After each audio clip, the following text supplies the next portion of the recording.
hoje é dia 14 de junho de 2025 e eu estou dizendo com esse vídeo que o Santos não vai cair, né? 2 dias após a vitória do Peixão sobre o Fortaleza, 3-2, um jogaço do ponto de vista emocional, não do ponto de vista de bola, mas do ponto de vista de desespero, de idas e vindas, de tudo aquilo que aconteceu em campo.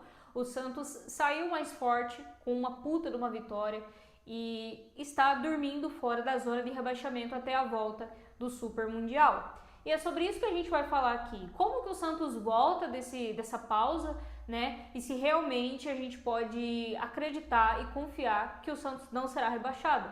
Mas antes da gente entrar nos pormenores desse assunto, eu peço para que você se inscreva no canal, deixe seu like no comentário falando o que você pensa sobre o assunto.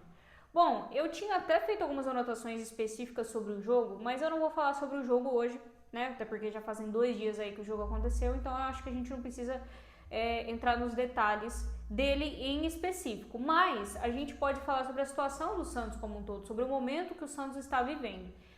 Para quem não estava por aqui no canal, é novo e tudo mais, eu gravei um vídeo há algumas semanas atrás falando as coisas que o Santos precisava fazer para não cair em 2025. E uma dessas coisas, eu já adianto, que era fazer 7 pontos nos próximos 3 jogos. Na ocasião, a gente ia enfrentar a Vitória, Botafogo e o Fortaleza. E eu falei, cara, para que o Santos não caia, é imprescindível de que a gente faça pelo menos 7 dos 9 pontos que a gente vai disputar. E aí, na minha previsão, né, eu falava que dava para ganhar do Vitória no Barradão, que dava para empatar com o Botafogo em casa e que dava para ganhar fora do Fortaleza também. E foi quase isso que aconteceu, né? Eu só errei a questão ali do Botafogo e eu podia ter errado para menos, porque o Santos poderia muito bem ter ganhado aquele jogo se não fosse a bela mão do Neymar, né?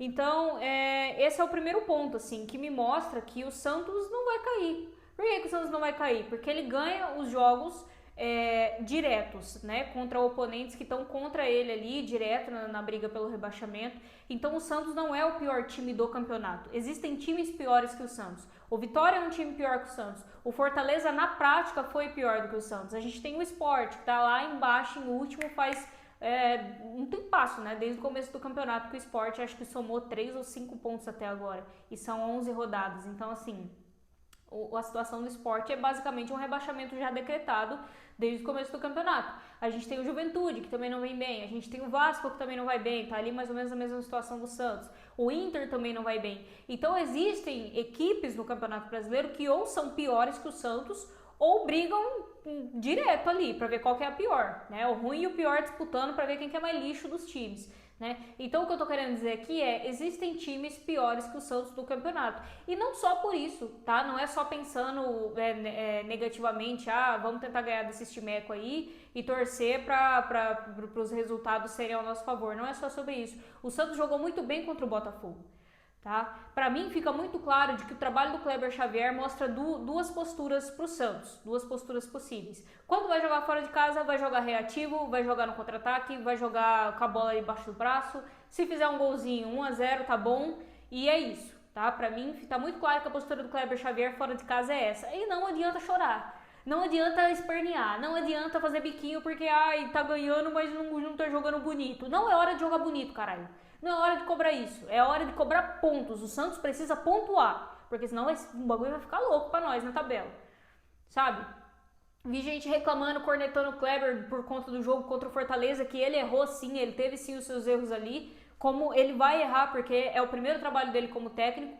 Só que assim, a gente tem que lembrar que porque o Fortaleza chutou 20 e tantas vezes no gol do Santos. Os caras só conseguiram fazer gol em nós por conta de pênalti. Muito duvidoso. O outro, o Escobar realmente comete o toque ali e faz o pênalti. Mas os caras deram 20, 25 chutes no gol e a bola não entrou. O Santos deu, acho que no total da partida foram 8 chutes no gol, mas no primeiro tempo o primeiro chute que o Santos dá no gol entra. E aí, o que é melhor? Você dá 25 chutes no gol e não fazer gol, ou você dá 3, 4 chutes e entrar 2? Então, assim, dada a situação atual do Santos, eu também não gosto de time retranqueiro não, de time que joga feio. Mas dada a situação do Santos, eu prefiro que o Santos ganhe todo jogo de 1-0 jogando mal, do que ficar lá jogando bonito, com posse de bola, com jogada aqui, jogada ali e não ser efetivo em nada. E a gente já viu que, diferente da postura de fora de casa, quando o Santos joga dentro da sua casa, como jogou na Vila Belmiro contra o Botafogo, por exemplo, é um time que vai pra cima. É um time que aí sim é propositivo, propõe o jogo para o adversário, utiliza o fator casa ao seu favor e tenta ganhar o jogo, tipo assim, não no contra-ataque, não na reatividade, mas com atitude. Então, me perdoem os corneteiros de plantão, mas eu, dados os últimos anos que a gente viu do Santos Futebol Clube, estou satisfeita se o trabalho do Kleber Xavier seguir essa linha de raciocínio. 3 pontos fora de casa, jogando aquilo que der, ou no mínimo um empate, e dentro de casa aí a gente tenta amassar. Pra mim, assim funciona. O importante é que o Santos pontue, o importante é que o Santos pare de perder, pare de tomar gol, entendeu? Pare de sofrer todo o jogo.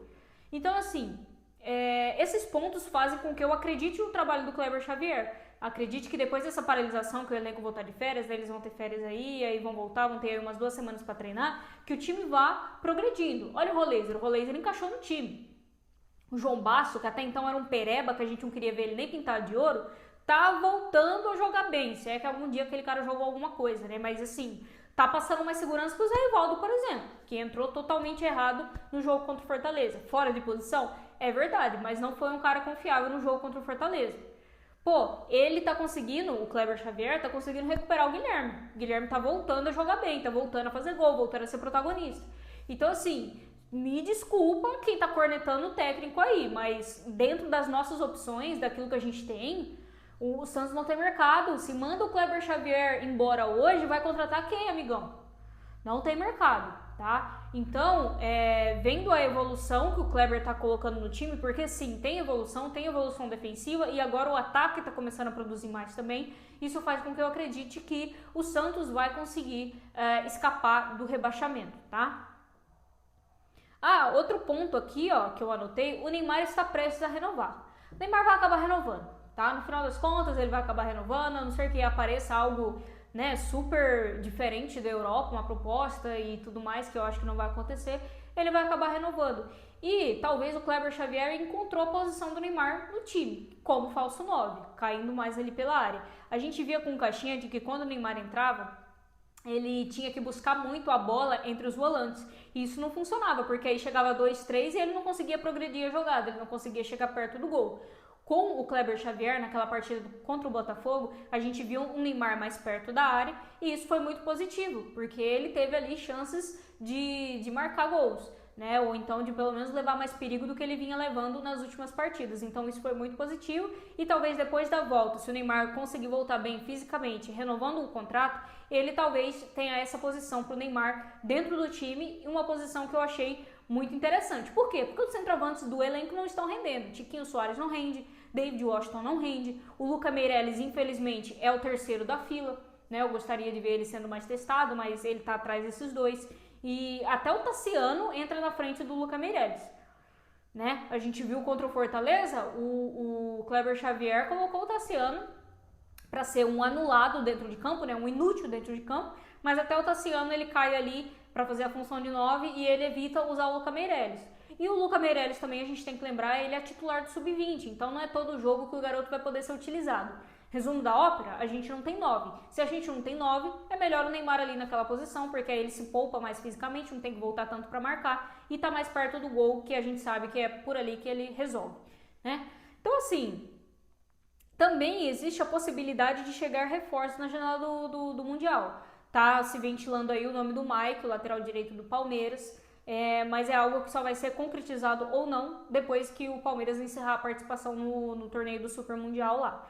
Então, assim, é uma boa contratação, é um cara ofensivo, resolveria talvez o problema ali da lateral direita, né, que no último jogo teve que improvisar Zé Rivaldo, porque os laterais que a gente tem não são confiáveis. Eu ainda, se fosse o Kleber Xavier naquele jogo, teria colocado o Aderlan, sabe? Porque o Aderlan, sem muito ritmo, voltando ali de uma lesão grave no joelho, eu acho que ele joga mais bola do que o Zé Rivaldo improvisado na lateral direita. Mas ele optou pelo Zé Rivaldo e as coisas aconteceram como a gente viu.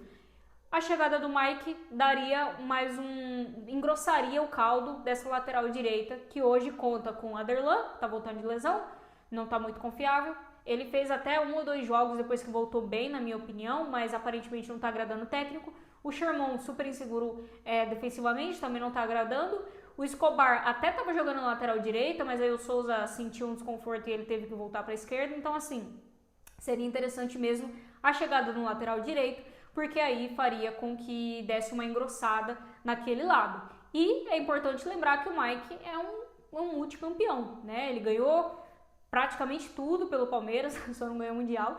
E então, assim, é um cara que chega para agregar valor no elenco mesmo, porque é um jogador cascudo, é um jogador importante. E no mais, cara, é isso, assim, a gente não tem que esperar um ano avassalador do Santos. A gente tem que esperar um Santos na volta do Mundial que, diante de jogos difíceis contra times muito melhores, como por exemplo Palmeiras, Flamengo, Cruzeiro, times que estão brigando lá em cima, que o Santos consiga pelo menos arrancar um empate e que contra times do meio da tabela para baixo que o Santos consiga ganhar. Seja ganhar na retranca, seja ganhar jogando de uma forma propositiva. O Santos precisa somar pontos. E eu acredito que na estratégia que o Kleber Xavier vem aplicando aí nos últimos jogos, que a gente tem tudo para conseguir escapar do rebaixamento e talvez depois, né, se a gente vê que o desempenho do time está um pouco mais constante, está um pouco mais regular, aí a gente pode vir aqui conversar sobre vaga na Sul-Americana, vaga na pré-Libertadores. Eu acho que está cedo para falar sobre isso. Eu acho que o importante é a gente reiterar que existem sinais muito positivos de que o Santos não vai cair em 2025. Mas e você? O que você acha desse assunto? Você acha que realmente o Santos não vai cair, o Santos cai? Kleber Xavier, apesar de todos os erros, tem mostrado um bom trabalho? O que você acha? Se você quiser, obviamente, você pode discordar de mim nos comentários, tá? Esse aqui é um espaço democrático. Deixa aí nos comentários a sua opinião e eu te vejo no próximo vídeo, tá? Provavelmente, a partir de amanhã, os vídeos aqui no canal serão sobre os brasileiros que estão jogando o Super Mundial. Eu vou acompanhar o torneio desde a fase de grupos e vou gravar vídeos sobre os times brasileiros e depois sobre os jogos do mata-mata que forem mais interessantes. Então, se você já quer acompanhar o Super Mundial comigo, já se inscreve no canal, deixa o seu like e, de novo, deixa o seu comentário, porque eu tô doida pra saber o que você acha sobre o nosso Peixão.